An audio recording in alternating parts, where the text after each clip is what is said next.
Hi, Steve Scotton here from Resolution Business Services. Today, I'd like to talk to those of you who work within registered training organisations. I'd like to discuss where you go to on the ASQA website when you have a question about compliance to the Standards for Registered Training Organisations 2015. You might be ready for an audit or coming up to an audit with ASQA, and you really want to know that you're actually in the right place, that you're doing the right things to make sure that you're compliant before they audit you. So where do you go when you want to find that information? Or you might just come across a situation in which you're not really sure how to meet requirements. Where do you go? Or you've been audited already by ASQA, you've got a few non-compliances and you've got to rectify those within 20 days and you want to find out where to go. Well, there's four main areas that I go to on the ASQA website as a consultant to RTOs, and I find these four areas very, very helpful with the specific situations you come across. The first place I always go to is the user guide for the standards for RTOs 2015. I've got a copy of the front cover of it. It's quite a large document when you download it. I don't print out the whole document because it's a lot quicker just to use it electronically and find what you need.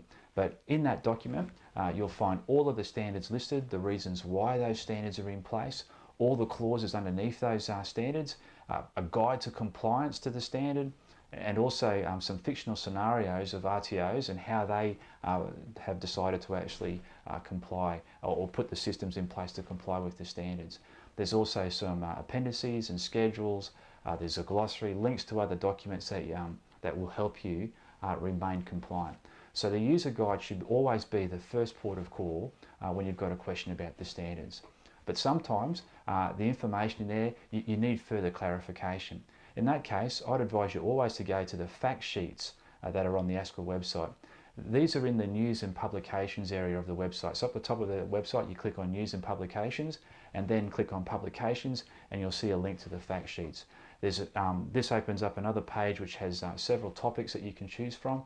For example, you might be concerned about, well, how do I actually make sure that my certificates or my statements of attainment are actually has all the right correct information. Well, there's a fact sheet for that, and there's this is it here, and within this particular fact sheet there's actually sample forms of testimonials that you can use, statements of attainment, records of results, what should be included on every one of those that you give to your students. Okay, so that's just an example of a fact sheet. This information is in the user guide, but this actually clarifies it even more.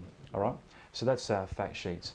Another area you can go to is the general directions. Okay, ASQA puts out general directions about how you can comply with the standards. At the moment, there's only 3 up on the website, but it is an area you can keep an eye on. The last area I want to talk about is frequently asked questions.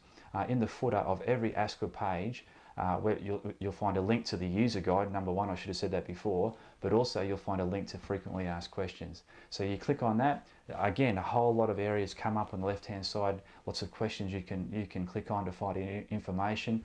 There's actually a specific link for the standards for RTOs 2015. You click on that and that opens up another area of pertaining particularly to different areas of the standards. So go to there and you'll find information that you need. So they're the 4 areas I go to: the user guide, the fact sheets, general directions, and frequently asked questions. I find they help me in helping my clients, and I hope it's also these places are of great use to you as well. All right, thanks very much for your time today.